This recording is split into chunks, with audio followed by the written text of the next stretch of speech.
Hello, good morning, जोहार। मैं संजय और आप देख रहे हैं न्यूज़ झारखंड। चलिए जानते हैं आज की मुख्य 25 बड़ी खबरों को। झारखंड के छात्र सोशल मीडिया पर करेंगे आंदोलन। ट्विटर पर कैंपेन के जरिए सरकार से उम्र में छूट की मांग, सड़क पर भी उतरने की चेतावनी। झारखंड के विद्यार्थी एक बार फिर आंदोलन की तैयारी कर रहे हैं। यह आंदोलन किसी मैदान या किसी के आवास या दफ्तर के सामने नहीं, सोशल मीडिया पर होगा। इसके लिए तैयारी की जा रही है। झारखंड कर्मचारी चयन आयोग जेएसएससी और Jharkhand public service commission JPSC की आगामी परीक्षा को लेकर ट्विटर पर कैंपेन चलाने की तैयारी है। छात्रों की मांग है कि उम्र सीमा में 5 वर्ष की छूट दी जाए। इस मांग को लेकर छात्र ट्विटर पर आंदोलन की तैयारी कर रहे हैं। सोशल मीडिया के ट्विटर पर अभियान के लिए अपील की गई है। इससे लेकर एक पोस्टर भी साझा किया जा रहा है। परीक्षाओं की तैयारी कर रहे युवाओं से अपील की गई है कि इस आंदोलन में साथ दें। राज्य के युवाओं से #5 year age relaxation JSSC exam के साथ ट्वीट करने की अपील की गई है। अगर ट्वीट नहीं कर सकते तो ज्यादा से ज्यादा रीट्वीट करने की अपील की गई है। उम्र में छूट की मांग को लेकर छात्र 5 नवंबर को आंदोलन करेंगे। छात्रों ने कहा है कि यह आंदोलन लंबा चलेगा। सरकार अगर इस तरह हमारी मांगों पर विचार नहीं करेगी तो हम सड़क पर भी उतरेंगे। आज बुधवार को साहिबगंज में सरकार आपके द्वार कार्यक्रम, जिला वासियों को मुख्यमंत्री देंगे योजनाओं की सौगात। झारखंड सरकार की महत्वाकांक्षी कार्यक्रम आपकी योजना आपकी सरकार आपके द्वार कार्यक्रम का दूसरा चरण शुरू हो चुका है। आज बुधवार को साहिबगंज में सरकार आपके द्वार कार्यक्रम में सीएम हेमंत सोरेन शामिल होंगे।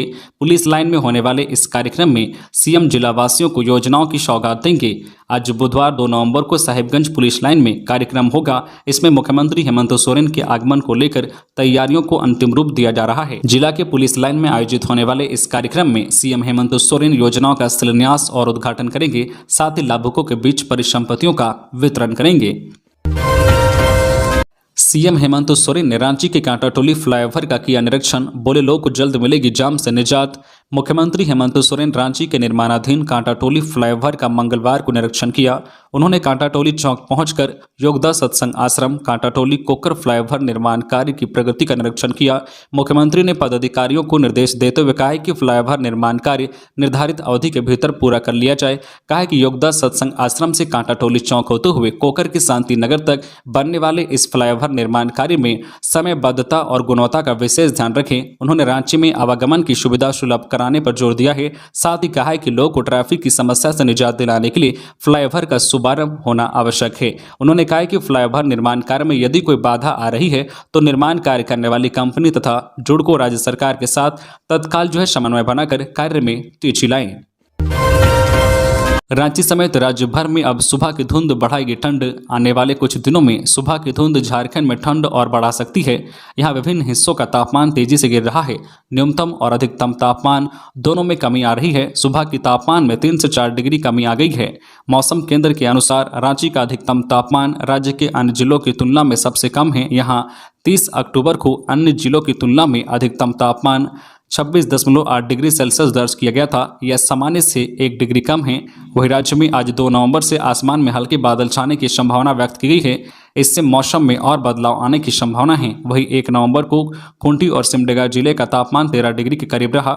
यह सामान्य से लगभग 4 डिग्री नीचे है। अगले 5 दिनों के दौरान सुबह के दौरान धुंध की संभावना बनी रहेगी। खबरों में आगे बढ़ने से पहले आपसे रिक्वेस्ट है कि अगर आप चैनल को सब्सक्राइब नहीं किए हैं तो प्लीज चैनल को सब्सक्राइब करके बेल आइकन प्रेस कर दे, जिससे आपको झारखंड की हर छोटी बड़ी खबर का अपडेट आप तक पहुंचता रहे। चलिए बढ़ते हैं खबरों की ओर। झारखंड +2 शिक्षक नियुक्ति के लिए 22 नवंबर तक भरे फॉर्म। झारखंड के +2 हाई स्कूलों में स्नातकोत्तर प्रशिक्षित शिक्षकों की नियुक्ति को लेकर आयोजित होने वाली स्नातकोत्तर प्रशिक्षित शिक्षक प्रतियोगिता परीक्षा 2022 के लिए अब ऑनलाइन आवेदन 22 नवंबर तक भरे जाएंगे। झारखंड कर्मचारी चयन आयोग ने मंगलवार को इस परीक्षा में शामिल होने के लिए आवेदन की समय सीमा बढ़ा दी है। इससे पहले ऑनलाइन आवेदन की समय सीमा मंगलवार को खत्म हो रही थी। बता दें कि इस परीक्षा के माध्यम से +2 हाई स्कूलों में स्नातकोत्तर प्रशिक्षित शिक्षक के 3120 पदों पर नियुक्ति होनी है। इनमें 2855 नियमित तथा 265 बैकलॉग पद शामिल हैं। कुल पदों में 25% पद 3 साल तक सेवा दे चुके हाई स्कूल शिक्षकों के लिए आरक्षित किए गए हैं। हालांकि इसके लिए भी शिक्षकों को उक्त परीक्षा में शामिल होना होगा। नेतरहाट विद्यालय में नामांकन की प्रक्रिया शुरू, 29 जनवरी को होगी परीक्षा, जाने आवश्यक शर्तें। नेतरहाट आवासीय विद्यालय में एडमिशन की प्रक्रिया शुरू कर दी गई है। एडमिशन प्रवेश परीक्षा के आधार पर होगा। अंतिम रूप से कुल 100 छात्रों का चयन किया जाएगा। चयन से पूर्व सभी विद्यार्थियों की मेडिकल जांच के साथ ही दस्तावेजों की जांच होगी। चयनित छात्र CBSE बोर्ड से संबद्धता प्राप्त नेतरहाट विद्यालय में 12वीं तक की निःशुल्क पढ़ाई कर सकेंगे। इस परीक्षा में शामिल होने के लिए छात्र की उम्र 10 से 12 साल के बीच होनी चाहिए। साथ ही वे 5वीं पास हो। आवेदन ऑनलाइन व ऑफलाइन दोनों ही मोड में जमा करने होंगे। इच्छुक उम्मीदवार www.netarhatvidyalaya.com वेबसाइट पर ऑनलाइन आवेदन कर सकते हैं। नेतरहाट विद्यालय में एडमिशन के लिए 29 जनवरी को प्रवेश परीक्षा होगी। परीक्षा के लिए कोल्हान के तीनों जिले पूर्वी सिंहभूम, सरायकेला खारसावां, पश्चिमी सिंहभूम में परीक्षा केंद्र होगा। परीक्षा 100 अंकों की होगी। इनमें मानसिक योग्यता, हिंदी, गणित, विज्ञान व सामान्य विज्ञान के प्रश्न पूछे जाएंगे। ब्लाइंड क्रिकेटर सुजीत मुंडा से मिले CM हेमंत सोरेन, जमीन और घर उपलब्ध कराने का दिया भरोसा। मुख्यमंत्री हेमंत सोरेन से मंगलवार को कांके रोड रांची स्थित मुख्यमंत्री आवासीय कार्यालय में दिव्यांग क्रिकेट खिलाड़ी सुजीत मुंडा ने मुलाकात की। सुजीत मुंडा ने मुख्यमंत्री को अवगत कराया है कि आगामी 4 दिसंबर से 17 दिसंबर 2022 तक आयोजित होने वाले blind cricket T20 world cup के लिए उनका चयन टीम इंडिया में हुआ है। मुख्यमंत्री श्री सोरेन ने दिव्यांग क्रिकेट खिलाड़ी सुजीत मुंडा को ब्लाइंड T20 वर्ल्ड कप में अच्छे प्रदर्शन के लिए शुभकामनाएं दी। मुख्यमंत्री ने मौके पर सुजीत मुंडा को क्रिकेट किट भी प्रदान किया। मुख्यमंत्री हेमंत सोरेन ने दिव्यांग क्रिकेट खिलाड़ी सुजीत मुंडा को रांची में जमीन और उसी जमीन पर घर देने का भरोसा दिया है। मुख्यमंत्री ने सुजीत मुंडा से कहा है कि राज्य सरकार आपके बच्चों की पढ़ाई का पूरा जिम्मा उठाएगी। आपके बच्चों को गुणवत्तापूर्ण शिक्षा मिले, यह राज्य सरकार की नैतिक जिम्मेदारी है। नई खेल पॉलिसी के तहत स्कॉलरशिप एवं कैश अवार्ड का प्रावधान है। इसका लाभ आपको मिले, इस निमित्त निर्देश दे दिया गया है। स्थापना दिवस पर योजनाएं होंगी लॉन्च। झारखंड स्थापना दिवस के मौके पर मुख्यमंत्री हेमंत सोरेन राज्य को नए सिरे से तोहफा देंगे। इसके लिए सभी विभागों से जानकारी मांग ली गई है। बहुत जल्द मुख्य सचिव सुखदेव सिंह योजनाओं पर 4 नवंबर को बैठक करेंगे। राज्य के 22वें स्थापना दिवस को लेकर इस समय तैयारियों का दौर चल रहा है। अब तक की जानकारी के अनुसार राज्य के युवाओं को स्थापना दिवस के मौके पर मुख्यमंत्री 2 योजनाओं का तोहफा देंगे। गुरुजी स्टूडेंट क्रेडिट कार्ड और CM सारथी योजना लॉन्च करने की तैयारी की जा रही है। इन योजनाओं को अंतिम रूप देकर स्थापना दिवस से पहले कैबिनेट की मुहर भी लगाने की तैयारी की गई है। CM सारथी प्रतियोगिता परीक्षाओं की तैयारी का खर्च देने से संबंधित योजना होगी, जबकि गुरुजी स्टूडेंट क्रेडिट कार्ड छात्रों को उच्च शिक्षा को जारी रखने में सरकार की ओर से आर्थिक मदद के रूप में लागू की जाएगी। इसमें आसान शर्तों पर ऋण की सुविधा दी जाएगी। इसके साथ ही मुख्यमंत्री राज्य के स्कूलों में हेडमास्टर की नियुक्ति का ऐलान भी कर सकते हैं। इसकी तैयारी चल रही है। करीब 30,000 हेडमास्टर की नियुक्ति का ऐलान करके इस दिशा में सरकार आगे बढ़ सकती है। दूसरी ओर पंचायत सचिव संविदा कर्मियों को लेकर सरकार स्थिति स्पष्ट कर सकती है। दुमका गैस टैंकर हादसे के 4 घायलों को इलाज के लिए लाया गया रिम्स। दुमका जिले में गुरुवार की दोपहर गैस टैंकर हादसे में घायल 4 मरीजों को बेहतर इलाज के लिए रिम्स लाया गया है। मुख्यमंत्री के निर्देश पर रिम्स के 3 डॉक्टरों को हेलीकॉप्टर से मरीजों को स्थिति की जानकारी लेने के लिए दुमका भेजा गया था। डॉक्टरों ने चारों को इलाज के लिए रिम्स भेजने की अनुशंसा की थी, जिसके बाद मंगलवार को मरीजों को रिम्स लाया गया। फिलहाल सभी मरीजों का इलाज डॉक्टर मृत्युंजय सरावनी की देखरेख में किया जा रहा है। बता दें कि गुरुवार को दुमका में गैस टैंकर पलटने के बाद जोरदार विस्फोट हुआ, जिससे आसपास भीषण आग लग गई। इस घटना के बाद वहां खड़ी 3 बसें भी क्षतिग्रस्त हो गई थी। घटना में घायल 20 लोग को बेहतर इलाज के लिए फूलो झानो मेडिकल कॉलेज दुमका में भर्ती किया गया था। रिम्स के जनसंपर्क अधिकारी डॉक्टर राजू रंजन ने कहा है कि 4 घायलों में चुंडा हेमरम, जूली कुमारी, नंदनी कुमारी और संजय यादव को रिम्स में भर्ती कर इलाज किया जा रहा है। झारखंड का ये युवक रातों रात बन गया करोड़पति। ड्रीम 11 पर बनाई थी अपनी क्रिकेट टीम। पाकिस्तान और नीदरलैंड के मैच ने झारखंड के लातेहार जिला के रहने वाले मंटू प्रसाद की रातों रात किस्मत बदल दी। चौकी मत। दरअसल झारखंड के लातेहार जिले के हेरहंज प्रखंड मुख्यालय स्थित पुरानी हेरहंज निवासी किशोर प्रसाद के पुत्र मंटू प्रसाद को पाकिस्तान और नीदरलैंड द्वारा खेले गए T20 वर्ल्ड कप मैच के दौरान ड्रीम 11 नामक ऐप के माध्यम से 1 करोड़ रुपए की धनराशि प्राप्त हुई। रातों रात करोड़पति बने लातेहार के मंटू प्रसाद को और उनके परिवार को बधाई देने वालों का तांता लग गया है। एकाएक इतनी बड़ी धनराशि प्राप्त होने से मंटू प्रसाद और उनके परिवार की किस्मत बदल गई। रातों रात ड्रीम 11 ऐप के माध्यम से करोड़ों रुपए की धनराशि प्राप्त होने से मंटू प्रसाद का परिवार काफी उत्साहित है। मंटू प्रसाद के पिता किशोरी साव ने कहा है कि उनके इस खेल के बारे में कुछ नहीं पता है। वो इसे छठी मैया का चमत्कार बता रहे हैं। 1 करोड़ रुपए की धनराशि जीतने वाले मंटू प्रसाद ने BA तक की पढ़ाई की है। अभी वो जबड़ा बस स्टैंड के पास दवा दुकान चलाते हैं। तकरीबन 1 वर्षों से मंटू प्रसाद ड्रीम 11 में किस्मत आजमा रहे थे। अब तक उन्हें 25 से 30 हजार का नुकसान भी हो चुका था, लेकिन एक दिन इतनी बड़ी धनराशि उन्हें प्राप्त होगी, इन्हें भी इस बात का विश्वास नहीं था। धनबाद के बस्ताकोला गौशाला में हाईटेंशन तार की चपेट में आने से एक बिजली मिस्त्री की मौत। बस्ताकोला स्थित श्री झरिया धनबाद गौशाला में मंगलवार को गोपाष्टमी मेले में लाइट लगा रहे बिजली मिस्त्री बुद्धदेव दास 28 वर्षीय की मौत हाईटेंशन तार के संपर्क में आने से हो गई। आनन फानन में घायल बुद्धदेव को एक ऑटो से झरिया के एक निजी नर्सिंग होम ले जाया गया, जहां चिकित्सकों ने गंभीर स्थिति देखते हुए उसे धनबाद के एक अन्य अस्पताल रेफर कर दिया, जहां इलाज के दौरान उसकी मौत हो गई। पुलिस ने मृतक का शव जब्त कर उसे पोस्टमार्टम के लिए SNMMCH भेज दिया। मृतक जो पश्चिम बंगाल के नंदीग्राम का रहने वाला था, जो धनबाद स्थित हीरापुर के विक्की डेकोरेट्स के यहाँ बिजली मिस्त्री का काम करता था। गुमला में नक्सली संगठन PLFI ने डॉक्टर से मांगी 50 लाख रुपए की लेवी, 2 नक्सली गिरफ्तार। गुमला शहर के जाने माने सर्जन डॉक्टर सौरभ प्रसाद से नक्सली संगठन PLFI के नक्सलियों ने 50 लाख रुपए की लेवी की मांग की है। डॉक्टर सौरभ की सूचना के बाद गुमला थाना की पुलिस ने त्वरित कार्रवाई करते हुए 2 नक्सली जो है तर्री फसिया निवासी सरवन गोप और फसिया निवासी शिवाचिक बड़ाई को गिरफ्तार कर जेल भेज दिया है। इन दोनों के पास से PLFI का लेटर पेड और प्रिंटर मशीन भी जब्त किया गया है। इस संबंध में SDPO मनीष चंद्र लाल ने बताया है कि 31 अक्टूबर को नक्सलियों ने PLFI के नाम से डॉक्टर सौरभ प्रसाद द्वारा संचालित केयर एडवांस हॉस्पिटल गोकुल नगर गुमला के गेट में पोस्टर चिपकाया था। इसमें तत्काल 50 लाख रुपए लेवी की मांग किया गया। इसकी सूचना पुलिस को हुई। पुलिस ने मामले का अनुसंधान शुरू की। कुछ दिन पहले सरवन गोप जेल से जमानत पर बाहर निकला है। उस पर पहले से 1 दर्जन केस दर्ज हैं। पुलिस ने सरवन को हिरासत में लेकर पूछताछ किया तो उन्होंने शिवा से मिलकर पोस्टर चिपकाना और 50 लाख रुपए की लेवी मांगने की जानकारी दी। इसके बाद पुलिस ने सरवन के साथ शिवा को पकड़कर जेल भेज दिया।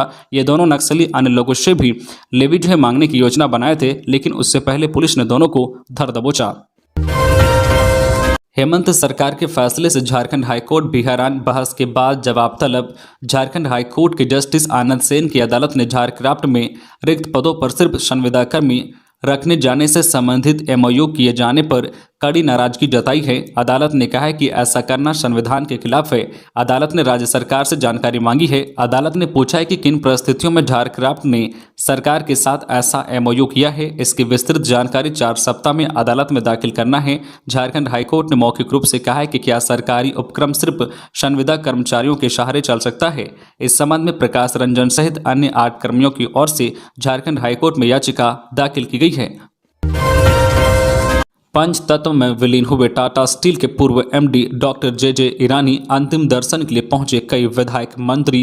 टाटा स्टील के पूर्व MD डॉक्टर JJ ईरानी का अंतिम संस्कार हिंदू रीति रिवाज से पार्वती घाट में संपन्न हुआ। उनके निधन पर टाटा ग्रुप के चेयरमैन और टाटा स्टील के CIO Shah MD TV Narendran ने शोक व्यक्त करते हुए कहा है कि विषम परिस्थिति में डॉक्टर ईरानी ने टाटा स्टील में अहम भूमिका निभाई है, उन्हें कभी नहीं भुलाया जा सकता।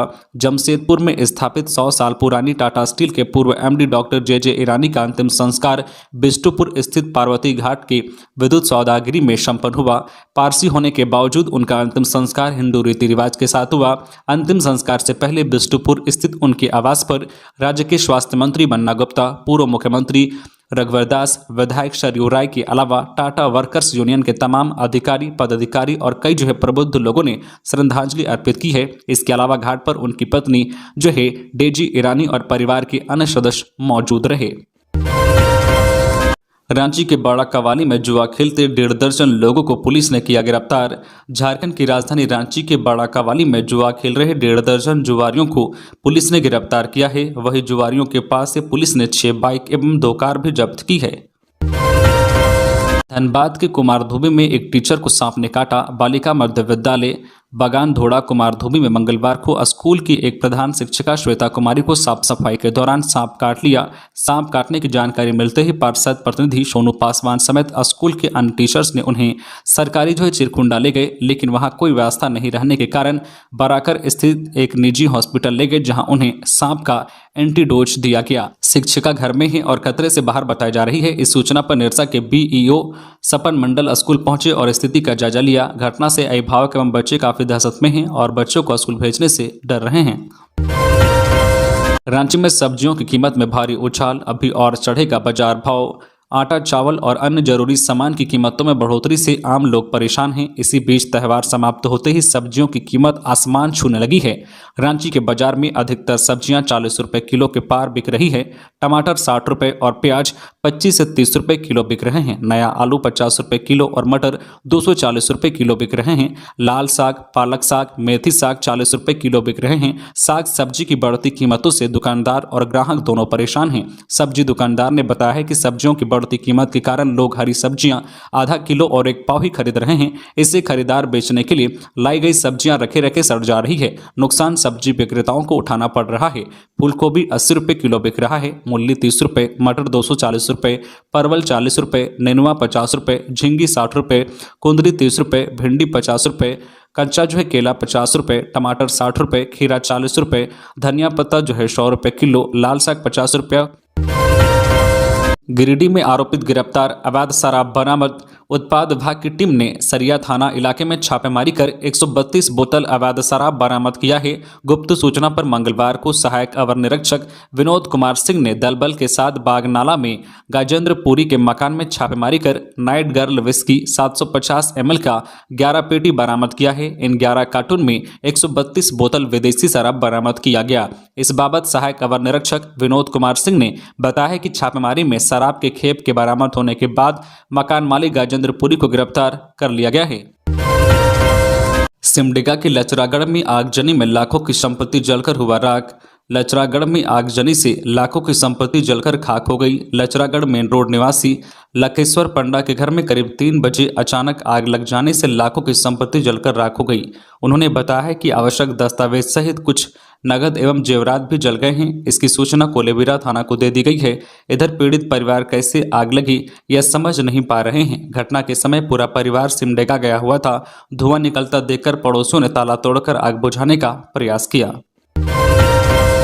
गुमला में दुर्घटनाग्रस्त बस में आगजनी, जांच में जुटी पुलिस। गुमला थाना क्षेत्र की लोसाई नदी में सोमवार को दुर्घटनाग्रस्त हुई गुप्ता यात्री बस को असामाजिक तत्वों ने आग के हवाले कर दिया। आगजनी की घटना से पूरी बस जलकर राख हो गई। जानकारी के अनुसार अग्निशमन वाहन ने रात में ही घटनास्थल पर आग बुझाया, लेकिन बस के दाहिने हिस्से के टायर में सुबह तक आग लगी हुई थी। बस के अंदर से धुआं निकल रहा था। मालूम हो कि सोमवार को दुर्घटनाग्रस्त हुई बस की चपेट में आने से एक की मौत हो गई थी, जबकि करीब 2 दर्जन लोग घायल हो गए थे। उसी बस को कुछ लोगों ने आग लगा दी। सरायकेला खारसावां की कुचाई में 8 सड़क और 3 पुल का शिलान्यास, 43 करोड़ से अधिक होंगे खर्च। सरायकेला खारसावां जिला के कुचाई प्रखंड में प्रधानमंत्री ग्राम सड़क योजना के तहत करीब 43.57 करोड़ की लागत से खारसावां के 2 और कुचाई के 6 सड़क एवं 3 पुल निर्माण का मंगलवार को शिलान्यास हुआ। कुचाई के बाड़ी में आयोजित कार्यक्रम में स्थानीय सांसद सह केंद्रीय मंत्री अर्जुन मुंडा, स्थानीय विधायक दशरथ गागराई समेत पंचायत प्रतिनिधियों ने शिलापट अनावरण कर योजनाओं का शिलान्यास किया। तो ये थी आज की झारखंड की टॉप बड़ी खबरें। इसी तरह झारखंड की हर छोटी बड़ी खबर देखने के लिए आप हमारे चैनल न्यूज झारखंड चैनल को सब्सक्राइब करके बेल आइकन प्रेस कर दीजिए, जिससे आपको झारखंड की हर छोटी बड़ी खबर का अपडेट आप तक पहुंचता रहे। तो आज के लिए बस इतना ही, हमें दीजिए इजाजत, फिर मिलते हैं नेक्स्ट न्यूज में।